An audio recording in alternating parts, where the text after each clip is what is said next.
மணப்பாறை மாடு கட்டி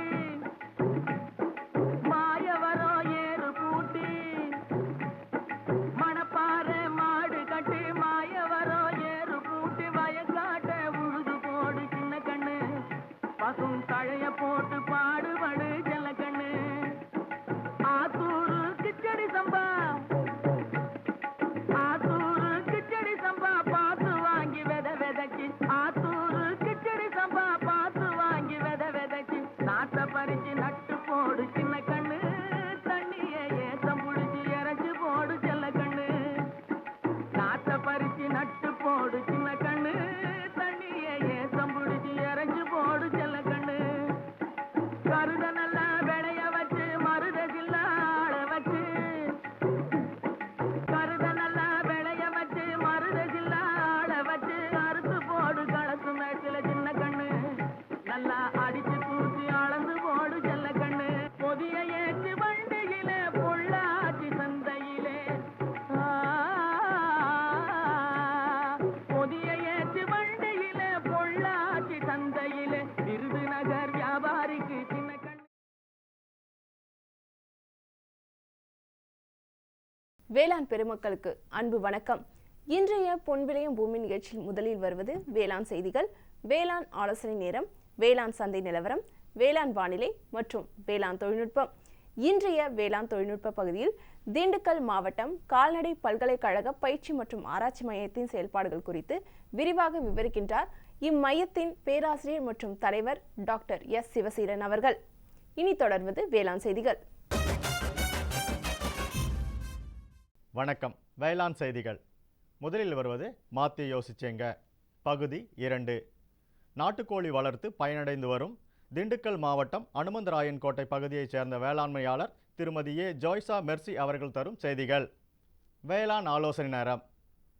கோமாரி நோயும் தடுப்பு முறைகளும் குறித்து காஞ்சிபுரம் மாவட்டம் ஏனாத்தூர் உழவர் பயிற்சி மைய உதவி பேராசிரியர் டாக்டர் ஏ ஜலந்தா அவர்கள் தரும் தகவல்கள்.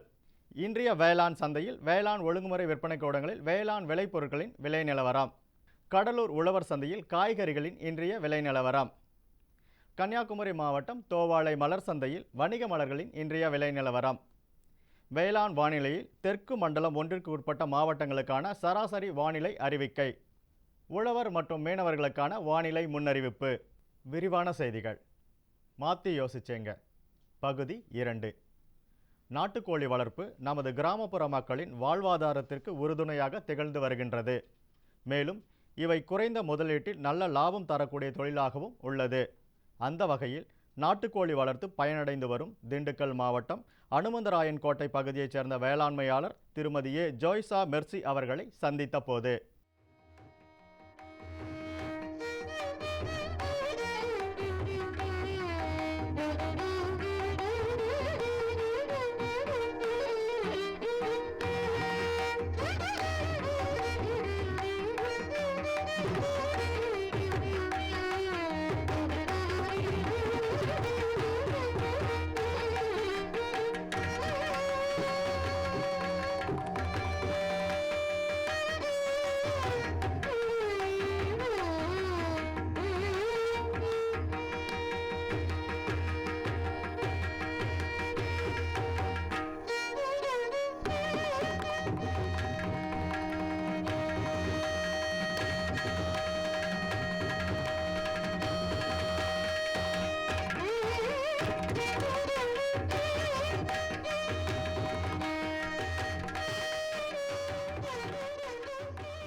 இதுக்கு நோய் தடுப்பு முறைகள் என்னம்மா?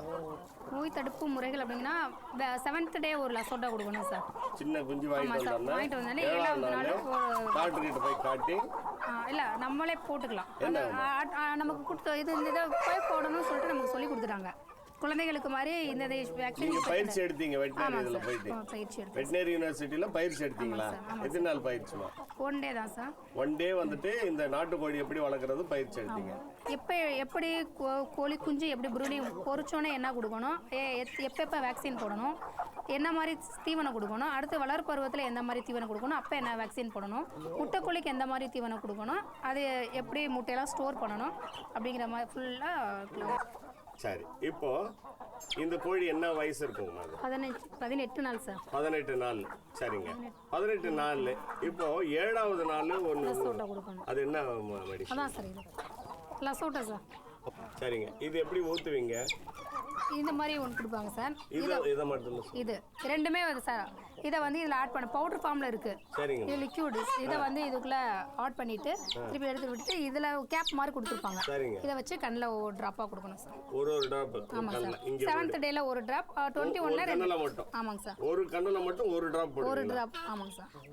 இது எதனால கண்ணில் மட்டும் போடணுன்றது ஏதாவது தத்துவம்? நோய் எதிர்ப்பு சக்தியை கண்ணில் கொடுக்குறப்ப தான் அது தூண்டுமாகும் குஞ்சுகளில், கோழி குஞ்சுகளில். சென்னையில் மாதாவரம் பால் பண்ணை வளர்க்கல. அதில் தொலைநிலை கல்வியில் ஃபஸ்ட்டு எடுத்துக்கிட்டேன். அது ஒரு 3 புக்கு அனுப்பிச்சி விட்டுருந்தாங்க. அப்புறம் ப்ராக்டிக்கலுக்காக 1 வீக் அங்கே கூப்பிட்டுருந்தாங்க. சரிங்க. அங்கே ப்ராக்டிக்கல் போயிருந்தப்போ அங்கேயும் இதனுடைய விலை எவ்வளோங்க? 45 ரூபீஸ் சார். இது வந்துட்டு இது ஒரு கோழிக்கு ஒரு ட்ராப் பண்ணால் எத்தனை கோழிகளுக்கு அது வந்துட்டு 500 கோழிகளுக்கு கொடுக்கலாம் சார். இது வந்து இது ஒன்று வாங்கினீங்கன்னா எத்தனை கோழிகளுக்கு போடணும்? இது 100 கோழிக்கு சார்.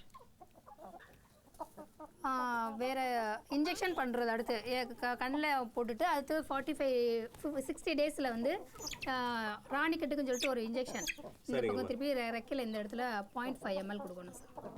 இந்த இடத்துல. சரிங்க. நீங்கள் சொல்கிறது வந்துட்டு இந்த இடத்துல. ஆமாங்க சார்.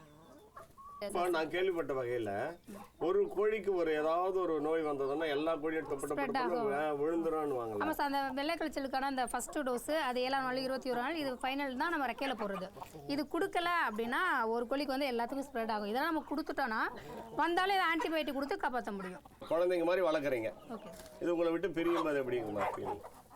அது கொஞ்சம் கஷ்டமாக தான். சமைக்கிறதுக்கே நம்ம இங்கே சமைக்க மாட்டோம். இதை நீங்கள் சமைக்க மாட்டீங்களா? கஷ்டமாக தான். இது உங்களை விட்டுட்டு ஒரு கோழி வந்துட்டு யார்கிட்டாவது தூக்கி கொடுக்குறீங்க, காசு கொடுக்குறாங்க, நீங்கள் தூக்கி கொடுக்குறீங்க, எப்படி இருக்கும்? கஷ்டமாக தான் சார் இருக்கும். அது நான் ஒரு ஃபோன் எடுத்துகிட்டு போனால் கூட பின்னாடியே வரும். கூடயே வர்றதுனால கொஞ்சம் கஷ்டமாக தான் இருக்கும்.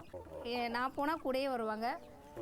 இதை கூட நான் போய் நின்று நாங்கள் எங்கேயாவது சேரில் உட்காந்து எல்லோரும் என்னை சுற்றி நின்றுட்டு இருப்பாங்க. ஸ்டாஃப் நர்ஸ் கோர்ஸ் முடிச்சிருக்கிறீங்க. அதுக்கு அந்த தொழிலில் ஈடுபாடு காட்டாமல் உங்களுக்கு படிப்புக்கும் கல்விக்கும் சம்மந்தம் இல்லாமல் ஒரு வேறுபட்ட தொழில் இந்த நாட்டுக்கோழி வளர்க்குறதில் ஒரு ஆர்வம் காட்டி இன்றைக்கி 1-2 கோழியை வச்சு வீட்டு அளவில் வளர்த்து இன்றைக்கி ஒரு பண்ண வைக்கக்கூடிய அளவுக்கு வளர்ந்துருக்குறீங்க இல்லைங்களா? ரொம்ப பெரிய விஷயம் அது. இவ்வளோ கோழிகளை நீங்கள் வந்துட்டு ஒரு குழந்தை மாதிரி வளர்த்துக்கிட்டு இருக்கிறீங்க இல்லைங்களா? உங்களோட ரொம்ப ஒன்றி போய் நம்ம பார்க்கும்போதெல்லாம் ரொம்ப ஒன்றி போய் இருக்குது இல்லைங்களா? இது இப்போ நீங்கள் இல்லைன்னா ஃபார் எக்ஸாம்பிள் வந்துட்டு ஒரு நாள் 2 நாள் எங்கேயாவது வெளியூர் போக வேண்டியது இருக்கும் இல்லைங்களா? அப்போது இந்த சூழ்நிலையில் இந்த கோழிகளில் சமாளிக்கிறது எப்படிங்க? தம்பி அப்பா அம்மா இருக்காங்க சார், மேனேஜ் பண்ணிப்பாங்க. ரொம்ப அற்புதமான ஒரு தொழில் இது, அற்புதமான ஒரு கண்டுபிடிப்பு. இந்த விலைகளை கேட்கும்போது உண்மையிலே எனக்கெல்லாம் வந்துட்டு ரொம்ப ஷாக்கிங்காக இருக்கேன். இவ்வளோ விலை கொடுத்து வந்துட்டு கோழிகளுடைய விலை இவ்வளோ இருக்குமான்னு சொல்லிட்டு இப்போ தான் புதுசாக நான் கேள்விப்படுறேன். ரொம்ப அற்புதமான தொழிலாக தான் இருக்குது. இந்த தொழிலில் நீங்கள் தொடர்ந்து மென்மேலும் வளர்கிறதுக்கு என்னுடைய வாழ்த்துக்களை தெரிவித்துக்கிட்டு புதிய தொலைக்காட்சியின் சார்பில் நன்றியும் வணக்கம். மேலும் விவரங்கள் பெற வேளாண்மையாளர் திருமதி ஏ ஜோய்சா மெர்சி அவர்களை 09786136570 என்ற கைபேசி எண்ணில் தொடர்பு கொள்ளவும். இனி தொடர்வது வேளாண் ஆலோசனை நேரம்.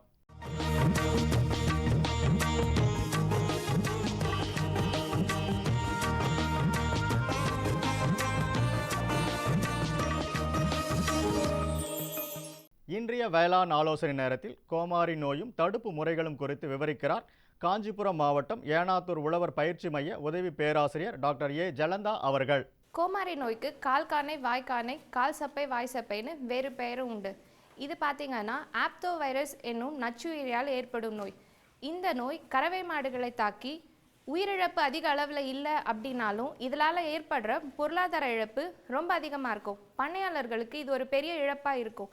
அதனால் இந்த நோய் எதனால் வருது, இது வந்தால் என்னென்ன அறிகுறிகள் இருக்கும், இதற்கான தடுப்பு முறைகள் என்ன அப்படிங்கிறத பற்றி நம்ம பார்ப்போம். இந்த நோய் கிருமி நோயுற்ற கால்நடைகளிலிருந்து மித்த கால்நடைகளுக்கு நேரடியாக அப்படி இல்லைன்னா மறைமுகமாகவும் பரவும். தீவனம், தண்ணீர், காற்று மூலமாக மற்ற கால்நடைகளுக்கு வர வாய்ப்பு இருக்கிறது. இது காற்று வீசும் திசையில் பார்த்திங்கன்னா ஒரு 300 கிலோமீட்டர் வரைக்கும் காற்று துகள்களோடு இணைந்து இந்த கிருமி பரவும். இந்த கிருமி பண்ணையில் ரொம்ப நாள் வாழுங்கிறதுனால பண்ணையாளர்கள் தகுந்த கிருமி நாசினி கொண்டு பண்ணையை சுத்தமாக எப்பவும் வைத்திருக்கணும். இந்த நோய்வாய்ப்பட்ட மாடுகளில் என்னென்ன அறிகுறிகள் தெரியும் அப்படின்னு பார்த்தீங்கன்னா, முதல்ல அதிக காய்ச்சல் இருக்கும், மாடு உணவு எடுத்துக்கிறத நிறுத்திடும், அசை போடாது, வாயிலிருந்து நுரையோடு கூடிய சளி போன்ற உமிழ்நீர் நிறைய வடியும். அது மாத்திரம் இல்லாமல் வாயிலையும் நாக்குக்கு மேலேயும் நீர்க்கோத்த கொப்பளங்கள் உண்டாகி நாளடைவில் அது புண்ணாகி ரணமாயிடும். இதனால் மாடு சரியாக தீவனம் எடுத்துக்காது. இந்த மாதிரியான கொப்பளங்கள் குழம்புக்கு இடையில் உள்ள தோல்லையும் நீங்கள் பார்க்கலாம். அதனால் மாடு சரியாக நடக்க முடியாமல் நொண்டவும் செய்யும். மடி காம்புலையும் இந்த மாதிரியான கொப்பளங்கள் ஏற்பட்டு பால் கறக்கிறதும் ரொம்பவே குறைஞ்சி போயிடும். நீங்கள் கோமாரி நோய் பாதிக்கப்பட்ட கறவை மாடுகளிடம் கன்றுகள் பால் குடித்தா கன்றுகளுக்கு இந்த நோய் ஏற்பட்டு கன்றுகள் இறந்து போயிடும். சினை மாடுகளில் கோமாரி நோய் தாக்கம் இருந்ததுன்னா கருச்சிதைவு ஏற்படவும் வாய்ப்பு இருக்குது.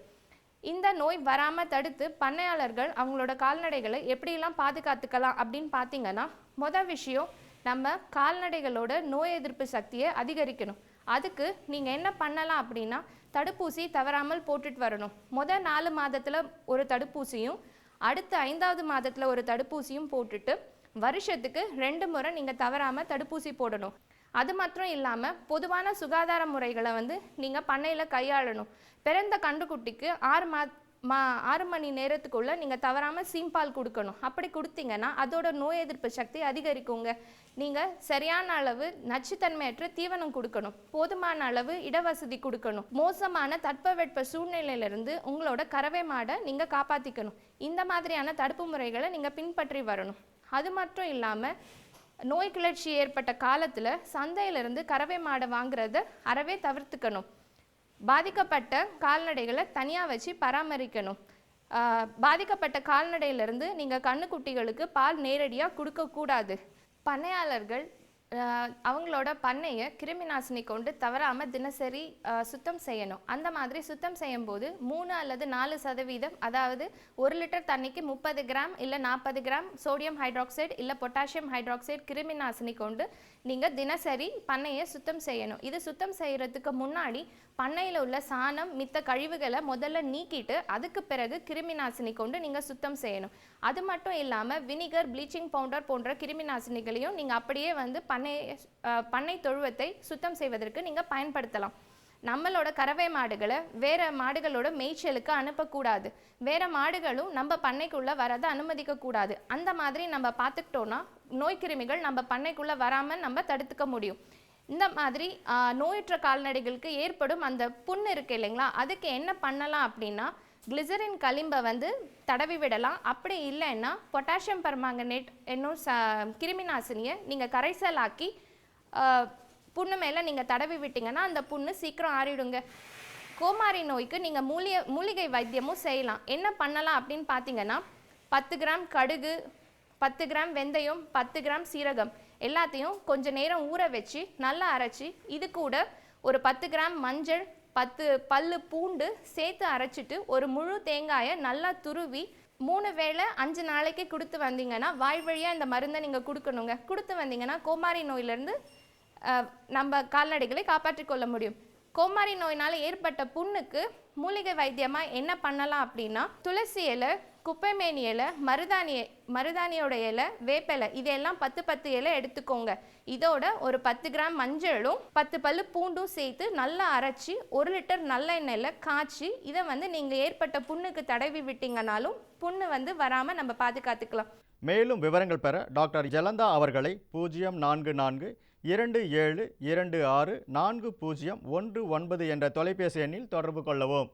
விளம்பர இடைவேளைக்கு பின் வேளாண் செய்திகள் தொடரும். சரிங்க சரிங்க. இவ்ளோ நேரம் சிரிச்சு யார்கிட்ட பேசிட்டு இருந்தீங்க? விவசாயிகள் கால் சென்டர் நிபுணர்கிட்ட பயிர்கள் பத்தின யோசனை கேட்டுட்டு இருந்தேன். காலையில சரி, மதியானம் கூடவா? விவசாயிகள் கால் சென்டர் காலையில 6 மணில இருந்து ராத்திரி 10 மணி வரை திறந்திருக்கும். ஞாயிற்றுக்கிழமை கூடவா? ஆமா, வருஷத்துல 365 நாளும் திறந்திருக்கும். விவசாயம் சம்பந்தப்பட்ட பிரச்சனைகளுக்கு தங்கள் மொழியில் உடனே தீர்வு பெற இந்தியாவில் எங்கிருந்தும் எந்த போன் மூலமும் தேசிய ஹெல்ப்லைன் நம்பர் 1800-180-1551 தொடர்பு கொள்ளவும். இனி வருவது வேளாண் சந்தை.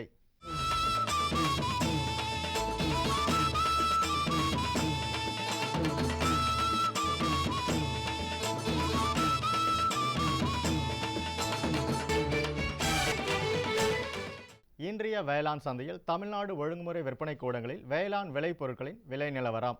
கம்பு உயர்தரம் கோவில்பட்டியில் குறைந்தபட்ச விலையாக 1700 ரூபாய்க்கும் அதிகபட்ச விலையாக 1800 ரூபாய்க்கும், சோளம் சிவப்பு அருப்புக்கோட்டையில் குறைந்தபட்ச விலையாக 3300 ரூபாய்க்கும் அதிகபட்ச விலையாக 3400 ரூபாய்க்கும், திருமங்கலத்தில் குறைந்தபட்ச விலையாக 2300 ரூபாய்க்கும் அதிகபட்ச விலையாக 2700 ரூபாய்க்கும், மக்காச்சோளம் சிவப்பு உயர்தரம் சங்கரன் கோவிலில் குறைந்தபட்ச விலையாக 1400 ரூபாய்க்கும் அதிகபட்ச விலையாக 1600 ரூபாய்க்கும், நெல் ஏடிடி 36 ஆலங்குடியில் குறைந்தபட்ச விலையாக 1365 ரூபாய்க்கும் அதிகபட்ச விலையாக 1500 ரூபாய்க்கும், திருநெல்வேலியில் குறைந்தபட்ச விலையாக 1400 ரூபாய்க்கும் அதிகபட்ச விலையாக 1600 ரூபாய்க்கும், கருப்பு உளுந்து உயர்தரம் கோவில்பட்டியில் குறைந்தபட்ச விலையாக 6500 ரூபாய்க்கும் அதிகபட்ச விலையாக 7000 ரூபாய்க்கும், மஞ்சள் கிழங்கு கரூரில் குறைந்தபட்ச விலையாக 6700 ரூபாய்க்கும் அதிகபட்ச விலையாக 6900 ரூபாய்க்கும், சேலத்தில் குறைந்தபட்ச விலையாக 7000 ரூபாய்க்கும் அதிகபட்ச விலையாக 7400 ரூபாய்க்கும் விற்பனை செய்யப்பட்டது.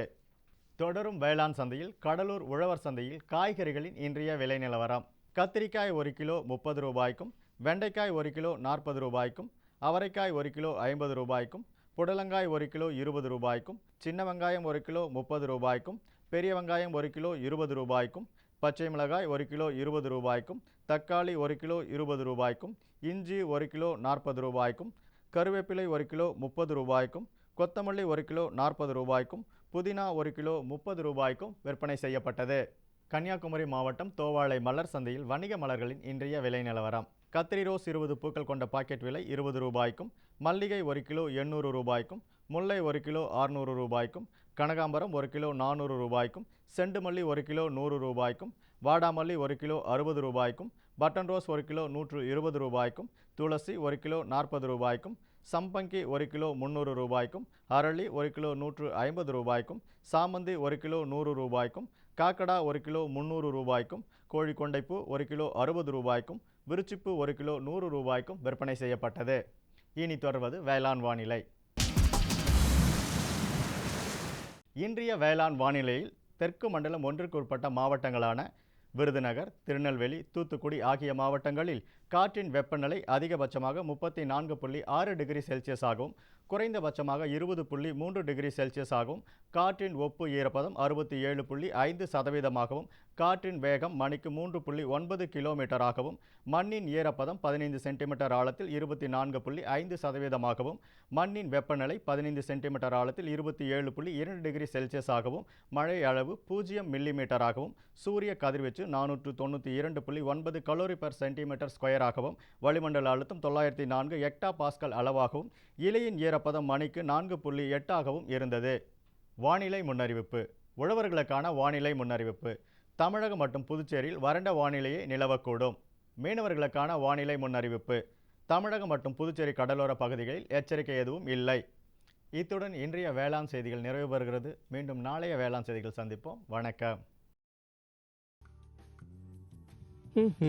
குழம்புல மசாலா அதிகமா இருக்கு. எத்தனை முறை சொல்லியிருக்கேன், எவ்வளவு தேவையோ அதை மட்டும் போடுன்னு. அட, நான் எப்பவோ ஒரு முறை இப்படி பண்றேன். ஆனா நீங்க வயல்ல எப்பவுமே கண்ட கிருமிநாசினிய போடுறீங்க. அப்ப அது மருமக சொல்றது சரிதான்.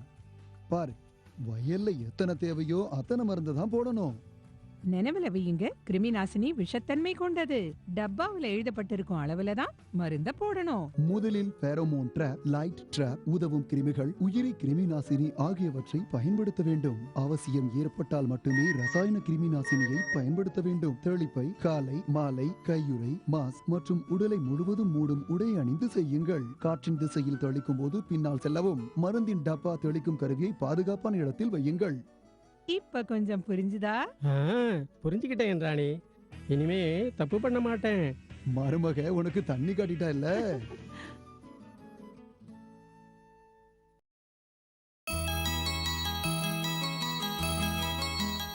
கால்நடை பராமரிப்பு கிராமப்புற மக்களின் நலனை உறுதிப்படுத்துவதில் முக்கிய பங்காற்றுகிறது. கால்நடை மற்றும் கோழி இனங்களுக்கு முழுமையான கால்நடை மருத்துவ சேவையை அளிக்கவும் பிரச்சனைகளுக்கு தீர்வு காணும் பொருட்டும் கால்நடை பல்கலைக்கழக பயிற்சி மற்றும் ஆராய்ச்சி மையங்கள் செயல்பட்டு வருகின்றன.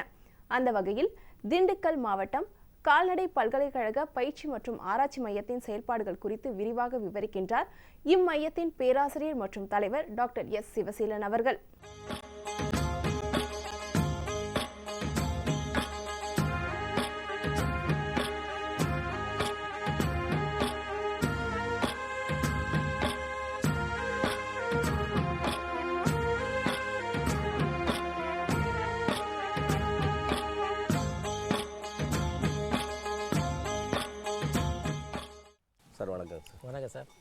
பொதிகை தொலைக்காட்சி நிலையத்திலிருந்து பொன் விளையும் பூமி என்ற நிகழ்ச்சியில் உங்களுடைய பேட்டியை ஒளிபரப்பணும்னு சொல்லி வந்திருக்கிறோம்.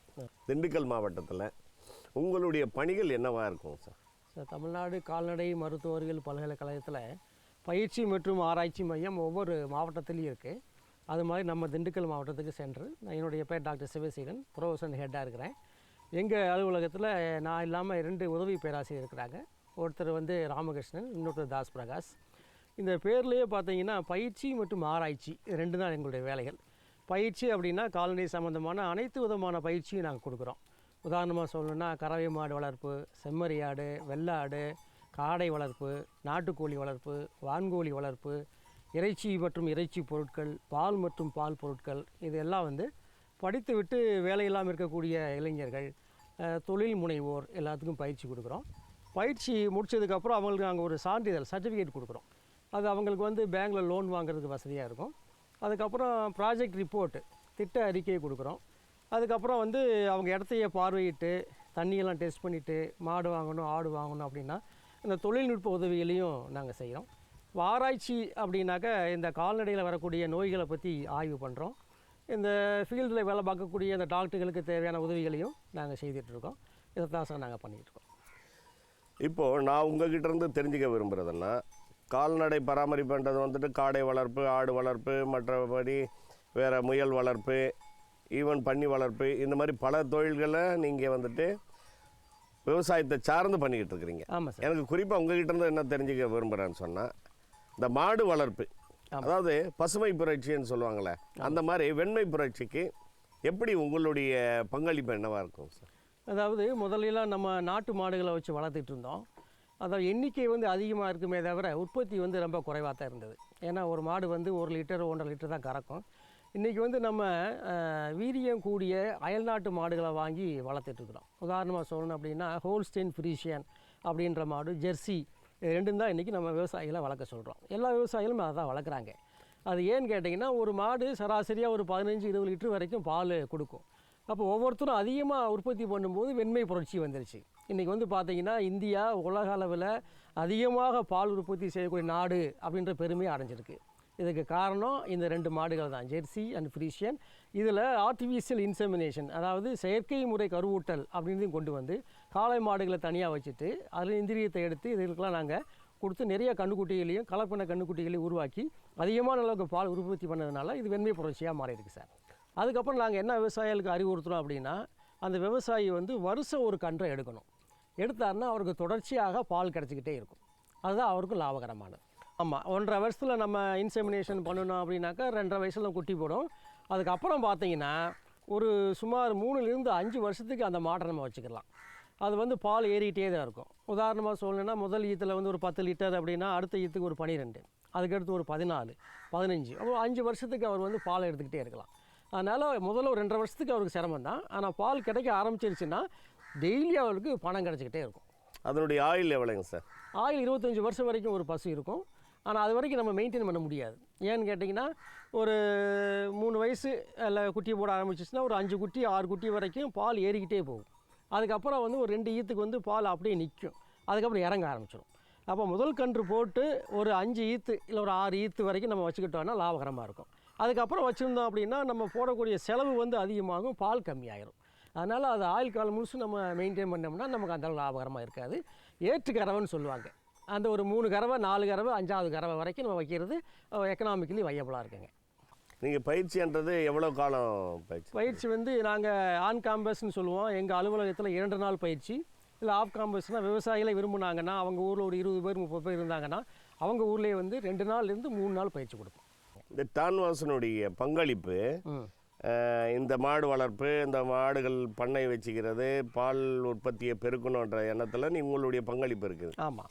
அந்த மாடுகளுடைய நோய் தடுப்பு முறைகளுக்கு ஒத்துழைப்பு எப்படிங்க சார் இருக்குது? எங்கள்கிட்ட நான் சொன்ன மாதிரி பயிற்சி எடுத்த விவசாயி வந்து முதல்ல பண்ணையை ஆரம்பிக்கிறதுக்கு அந்த இடத்த தேர்வு செய்யலேருந்து மாடுகளை வாங்குறதுலேருந்து கொட்டகை போகிறதுலேருந்து எல்லா விதமான அட்வைஸும் நாங்களும் எங்களுடைய உதவி பேராசிரியர்களும் செய்துகிட்டு இருப்பாங்க.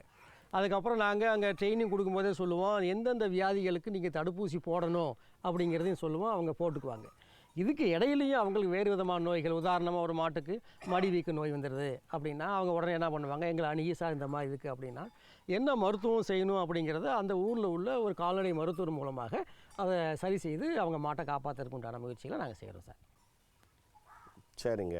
இப்போது அந்த மாற்று பொருட்கள் எதுவும் தயார் பண்ணக்கூடிய அளவுக்கு, ஃபார் எக்ஸாம்பிள் இப்போது பால் உற்பத்தி பண்ணுறீங்க, அதில் இருந்து நெய், வெண்ணெய், பால்கோவா, இந்த மாதிரி சில பொருட்கள், ஐஸ்கிரீமு, இப்படியாப்பட்ட அந்த மாற்று ஏற்பாடுகள் உங்களுடைய பங்களிப்பு என்னவா சார்? அதுதான் நாங்கள் வந்து அந்த பால் பொருட்களும்ன்ற ட்ரைனிங்கும் கொடுக்குறோம். இதில் ட்ரைனிங் கொடுத்தா மட்டும் போதாது. ஒரு விவசாயிகளுக்கு இப்போ மாடு அவங்க வாங்கி அந்த இடத்த சரி பண்ணி வளர்க்குறதுக்கே போதுமான அளவுக்கு பொருளாதார வசதிகள் அவங்கள்ட்ட இல்லை. இப்போ வந்து சுகாதாரமான முறையில் பாலை விவசாயி உற்பத்தி பண்ணாலே ஒரு பெரிய ஒரு அச்சீவ்மெண்ட்டாக நாங்கள் இப்போ நினச்சிட்ருக்கோம். அதுக்கு அடுத்த ஸ்டேஜ் நீங்கள் சொன்னது மாதிரி அந்த பாலை ஒரு விவசாயி வந்து ஒரு குளிர்சாதன பெட்டியில் வச்சு ஒரு 2 நாளைக்கு 3 நாளைக்கு வச்சு விற்கிறாரு அப்படின்னாலே அவருக்கு ஒரு லிட்டருக்கு 2 ரூபா 3 ரூபா அதிகமாக லாபம் கிடைக்கும். முதல் ஸ்டெப்பாக அந்த வேலையை நாங்கள் செய்யலான்னு இருக்கோம். அதுக்கு அடுத்து நாங்கள் என்ன பண்ணலான்னு நினைக்கிறேன் அப்படின்னா, நீங்கள் சொன்ன மாதிரி இந்த பால் பாக்கெட்டாக போட்டு அதை பேஸ்டரைசேஷன் ஹீட் பண்ணி கடையில் கொடுத்தோம் அப்படின்னா, நான் சொன்ன மாதிரி உற்பத்தி ஆகிற போது 21 ரூபா, பால் பாக்கெட் ஆகி வெளியே போகிற போது 43 ரூபா 44 ரூபா டபுள் ரேட்டுக்கு போயிடும். அதுக்கு அடுத்து 3வது ஸ்டெப்பாக தான் நாங்கள் என்ன பண்ண போகிறோன்னா, அந்த வெண்ணெயை தனியாக பிரித்து ice cream, cream, butter, gulab jamun, rasgulla, whey drink, carrot milk, ஏலக்காய் மில்க்கு, இந்த மாதிரிலாம் செய்யணும். பட் இது வந்து நம்ம கொடுக்குற ட்ரைனிங்னால் மாத்திரம் கம்ப்ளீட்டாக நிறைவடையாது. விவசாயிகளுக்கு என்ன தேவைன்னா, விவசாயிகளுக்கு பொருளாதார வசதிகள் இல்லை. விவசாயிலாம் ஒன்றா சேர்த்து ஒரு கோஆபரேட்டிவ் செக்டார் மாதிரி வச்சு அது மூலமாக இன்புட்டு தான் அவங்களுக்கு இல்லை. ஒரு பில்டிங் வேணும், டீப் ஃப்ரீசர் வேணும், க்ரீம் செப்பரேட்டர் வேணும், மில்க் ப்ராடக்ட்ஸ் உற்பத்தி பண்ணக்கூடிய உபகரணங்கள் வேணும். இதெல்லாம் பார்த்தீங்கன்னா ஒரு 10 லட்ச ரூபாய்க்கு மேலே வந்துடும். இந்த 10 லட்ச ரூபாய்க்கு மேலே வந்து ஒரு கிராமத்தில் கவர்மெண்ட்டே முன்னால் வந்து இந்த மக்களுக்கு செஞ்சு கொடுத்தது அப்படின்னாக்கா அவர் வாழ்க்கை தர எங்கேயோ போயிடும். இன்றைக்கி விவசாயிகள் நிலைமை என்னன்னா, எல்லா விவசாயியும் நல்லா உற்பத்தி பண்ணுறாங்க, ஆனால் அதுக்கு உண்டான பலனை அனுபவிக்கிறாங்களானா இல்லை.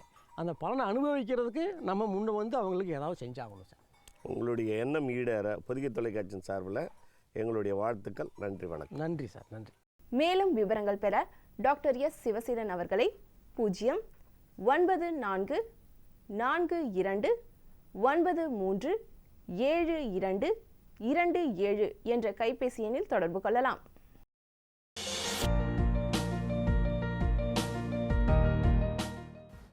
வேம்பு கலந்த யூரியா. சிறந்த உற்பத்திக்காக வேம்பு கலந்த யூரியா நம் நாட்டிலேயே 70 லட்சம் டன்னாக அதிகரிக்க 6 ஆலைகள் சீரமைக்கப்படுகின்றன. FCIL-இன் கோரக்பூர், சித்ரி, தல்ச்சர் மற்றும் ராமகுண்டம் ஆலைகள், HFCL-இன் பரௌனி மற்றும் BVFCL-இன் நாமருல் போர்ட் ஆகியன. பழம் நழுவி பாலில் விழுந்தது போல இப்பொழுது நம் நாட்டிலேயே வேம்பு கலந்த யூரியா உற்பத்தி செய்யப்படும். இதனால் விவசாயிகளுக்கு நன்மையே விளையும். 10% வரை தானிய உற்பத்தி அதிகரிக்கும். மண்ணில் 10 to 15% நைட்ரஜன் திறன் அதிகரிக்கும். சிறந்த உற்பத்திக்கு வேம்பு கலந்த யூரியா.